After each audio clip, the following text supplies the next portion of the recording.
Stéphane Maître. J'ai juste un dernier mot parce que je dois vous laisser après. Vous allez plaider.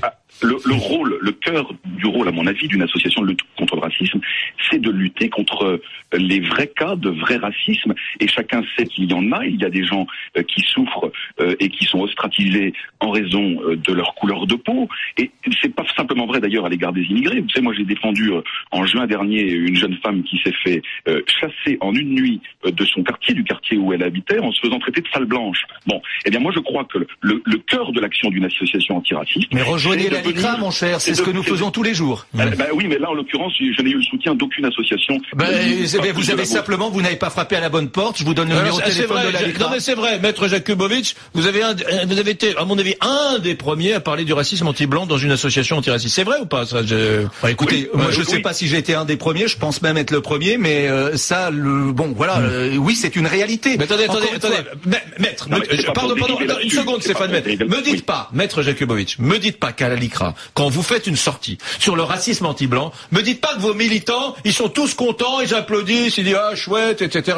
Je peux pas le croire ça, parce que dans le substrat culturel, dans l'ADN d'un militant antiraciste, je suis pas certain qu'on ait envie de défendre des petits blancs qui se font chasser. Mais ça c'est votre problème, c'est pas le mien. Ouais. Et bien sûr, répondez à cette question. Mais bien sûr que ça a fait débat au sein de la LICRA. Évidemment que ça a fait débat. Mais si je me suis exprimé, c'est parce que l'immense majorité, vous savez, l'unanimité n'existe pas, et fort heureusement, parce que nous sommes une association diverse. On ne suit pas un parti politique, on ne suit pas une doctrine, on ne suit pas une idéologie. Voilà. Donc quand il y a un problème, on l'analyse. Et nous avons considéré effectivement qu'il y avait une réalité sociologique qui nous conduisait à prendre la parole là-dessus, même si nous considérons, et je tiens quand même à le dire, que le racisme anti-blanc n'est pas le miroir ou la conséquence d'un racisme anti-musulman, etc. Que ça ne se traite pas de la même façon, mais il y a une réalité sociologique qu'une association comme la nôtre n'a plus le droit de ne pas voir, tout simplement, et dénoncer. Maître Stéphane Maître. Oui, je suis ravi de cette position, qui n'est pas d'ailleurs partagée par toutes les associations, parce que à entendre certaines d'entre elles, on a l'impression qu'il y a des racismes acceptables et d'autres qui ne le sont pas. Moi, je crois que le rôle d'une association de lutte contre le racisme, c'est de se battre contre tous les racismes. Il y en a de tous côtés. On ne faut pas non plus généraliser, il ne faut pas vivre dans cette espèce de paranoïa et de généralisation des phénomènes racistes, mais ça existe. Et pour moi, le cœur de l'action d'une association de lutte contre le racisme, c'est de venir en aide aux victimes du racisme, mais de tout. On est d'accord, je vous envoie votre carte de la LICRA. Merci à Maître Stéphane Maître. Merci, je vous souhaite une bonne journée. Je sais que vous allez plaider dans quelques minutes. Bonne journée à vous. Camille. Aucune importance. Bonjour Patrick Lozès, vous allez bien? Bonjour, je vais très bien, merci. Vous avez fondé il y a quelques années le Conseil représentatif des associations noires de France, le CRAN. Bon, on avait parlé de vous parce que Tintin au Congo, c'est vous qui avez dit je souhaite. Alors vous vouliez pas du tout interdire Tintin au Congo, hein. Vous vouliez qu'il y ait une espèce de rapidement, qu'il y ait un petit avis aux lecteurs qui disent en gros que ça avait été écrit dans les années 20-30 et que voilà, qui mettent en perspective la bande dessinée. Ce qui est pas, pour être très honnête sur le papier, ce qui me semble pas totalement incongru, Patrick Lozès. Non, mais je pense qu'il y a plusieurs positions. Je pense qu'il faut être très clair. Il y a certaines personnes qui demandent l'interdiction de Tintin au Congo. Moi, je ne fais pas partie de ceux qui demandent l'interdiction au Congo. Moi, je demande simplement qu'il puisse y avoir une explication en préface de l'ouvrage pour que le public, et en particulier le public jeune, qu'il puisse comprendre qu'il s'agit d'une caricature qui est à replacer dans le contexte historique, voilà, et que ça permette de rappeler le contexte dans lequel cette histoire a été écrite. Patrick Lozès, une question. Est-ce que entre militants antiracistes de SOS Racisme, du MRAP, de la LICRA, du CRAN, des indigènes de la République, de la Ligue des droits de l'homme qu'on n'a pas évoqué, est-ce que vous foutez sur la gueule, pardon d'être aussi trivial et grossier, mais est-ce qu'il y a des animosités parce que finalement ce sont des chapelles différentes? Mais j'ai un peu cette impression, vrai ou faux? C'est faux. Moi, nous ne sommes pas toujours d'accord, mais il n'y a pas de dispute entre les associations, sincèrement. Là aussi, je pense qu'il faut être très clair et dire à vos auditeurs la vérité. Il y a aujourd'hui un divorce profond entre la société française et les associations antiracistes. Quand il y a un divorce, les torts sont souvent partagés, mais moi, je pense que les torts sont plus élevés du côté des associations. Vous avez cité plusieurs associations. C'est vrai que depuis le début des années 80, le nombre d'associations qui agissent dans le domaine de l'égalité, de la lutte antiraciste ou de la discrimination a augmenté. C'est le signe d'une vigueur du monde associatif, mais on voit que les demandes de ces associations, elles se fondent aujourd'hui de manière anarchique et que les associations ignorent que la situation est devenue tendue pour tous les Français et pas seulement pour les minorités. Je pense que c'est ça qui fait que le fossé se creuse entre les Français et les associations antiracistes. Alain Jakubowicz de la LICRA, vous avez souri quand je lui ai posé la question à Lozès des inimitiés qu'il peut y avoir dans les associations. Ah, vous avez souri. J'ai souri. Bon, alors, c'est une réponse? Bon, le terme d'inimitié, peut-être pas le bon. Disons qu'il y a des divergences fortes sur un certain nombre de sujets et de sujets fondamentaux, notamment sur la question de la laïcité, notamment sur la question de la communautarisation de notre société.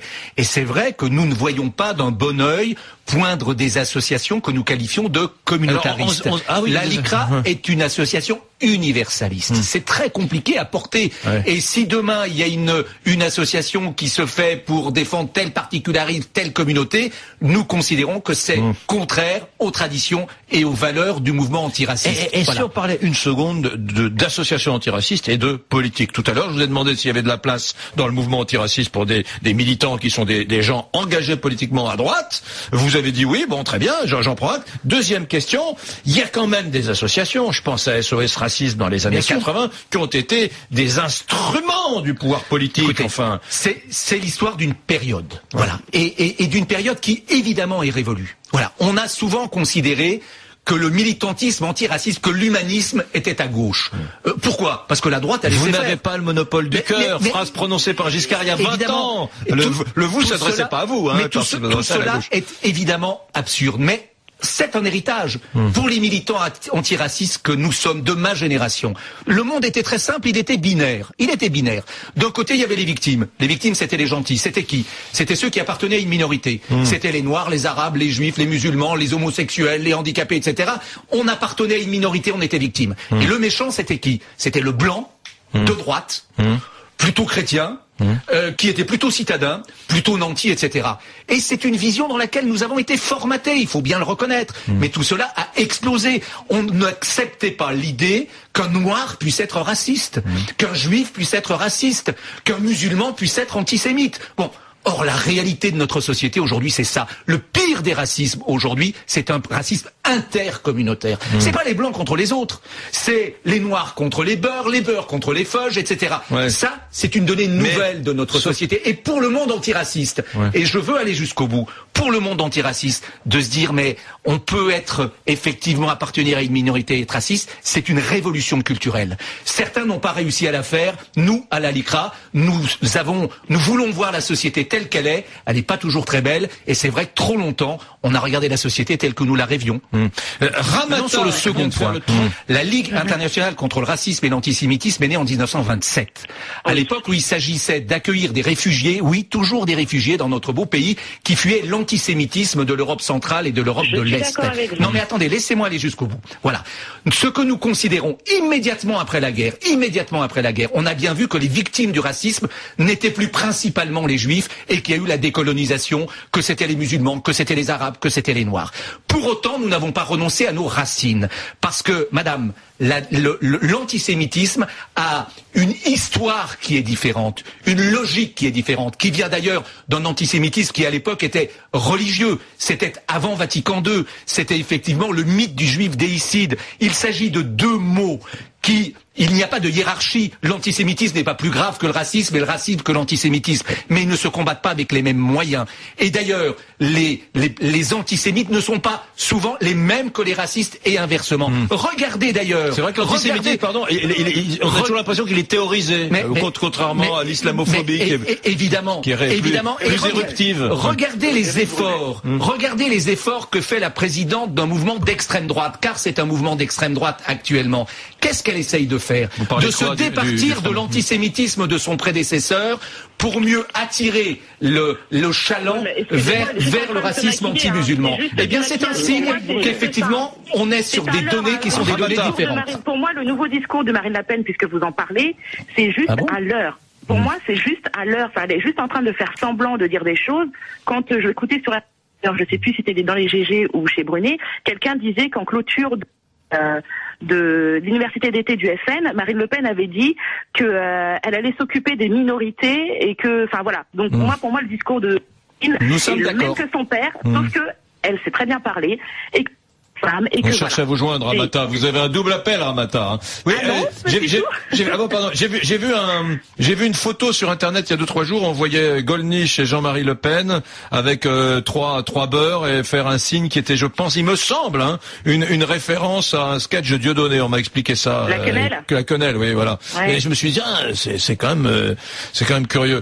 Non, c'est pas curieux. C'est tout à fait. C'est dans une logique qui est une logique imparable. Patrick Lozès du Cran. De gagner des voix et qu'une fois qu'ils se seront servis des minorités pour arriver à leur fin, ils se retourneront évidemment contre les minorités. Mais il y a une chose qui n'a pas encore été abordée. Et moi, Patrick Lozès, franchement, Patrick Lozès, excusez-moi, oui, je vais vous le repasser le micro. Chacun sait à ce micro que le Front National n'est pas du tout ma droite. Mais je suis pas certain qu'on puisse dire pour autant que si un jour elle s'empare du pouvoir, elle se retournera contre les minorités. Nous verrons bien. Je suis pas convaincu honnêtement, je suis pas convaincu que Marine Le Pen. Bon, d'accord. Enfin, en tout cas, c'est de la supputation. Il y a quelque chose qui n'a pas encore été abordé. Je pense qu'il faut aussi reconnaître qu'il y a un refus de certaines associations de respecter les codes de la République et le refus pour certaines d'entre elles de rappeler qu'elles s'inscrivent dans le cadre républicain. Je pense que le préalable. Des exemples. Donnez-moi des exemples. Quelles associations? Tous les jours. Moi, je suis pas là pour non, mais je comprends pas. Donnez-moi un exemple. Je ne demande pas un nom. Vos auditeurs voient très bien de qui je veux parler. Ouais. Je pense que le préalable à toute action d'une association doit être de rappeler l'amour de la France, le refus de transiger avec la laïcité, le respect des droits de la femme. On ne transige pas avec. Et je pense que les responsables des associations doivent cesser de donner des signes de détestation de la France. Je le dis. Oui, mais Patrick Lozès, quand vous faites Tintin au Congo, quand vous attaquez Tintin au Congo il y a quelques années, on est bien d'accord, vous êtes pourtant dans le buzz, vous êtes dans le symbolique, vous n'êtes pas dans la résolution d'un problème de racisme localisé. Oui, mais il y a des médias, c'est votre rôle à vous. Je m'excuse d'interrompre Patrick Lozès, mais c'est vous qui en avez fait le buzz, c'est pas lui. Lui, il tente un truc, ça marche ou ça marche pas. C'est vous qui le reprenez. Il n'y a pas de buzz sans vous. Il n'y a pas de buzz sans vous. Et vous, ça vous intéresse parce que vous vendez votre marchandise avec ça. Donc il faut aussi dire les choses clairement. Vous avez raison, je suis personnellement très dilué dans le vous, moi. Une dernière chose, pour ces associations, je pense que le sondage réalisé par la LICRA doit marquer un avant et un après. Moi, j'appelle la LICRA et les autres associations antiracistes à organiser des états généraux des associations qui luttent contre le racisme. Un grand rassemblement, un Davos de l'antiracisme. Écoutez, on vient... J'appelle à un Grenelle du monde antiraciste. Je souhaite qu'il puisse y avoir la création d'une instance qui délivrerait une sorte de label uniquement aux associations qui acceptent de respecter la France et ses valeurs, comme ça existe pour les associations caritatives. Il y a le comité de la charge. C'est en ayant cette structure-là que les choses changeront, parce que sans ça, nous allons scier la branche sur laquelle nous sommes assis. Nous allons armer la société française contre une des causes les plus belles, contre une des causes les plus nobles, la lutte pour l'égalité, la lutte contre le racisme. Ce sont de belles causes et nous sommes nous-mêmes en train de travailler contre nos concitoyens qui devraient être à nos côtés, mais ils ne le sont pas. Ils ne le sont pas parce qu'il y a trop d'associations et de responsables associatifs qui n'arrêtent pas de parler de droits sans jamais évoquer des devoirs. Il n'y a pas de droit sans devoir. Ce sont les devoirs qui appellent des droits et pas le contraire. Merci beaucoup à Patrick Lozès, qui était donc avec nous, un fondateur du CRAN il y a quelques années, CRAN dont vous n'êtes plus le président d'ailleurs. Il y a un autre président désormais. Merci beaucoup Patrick Lozès. Bonne journée à vous.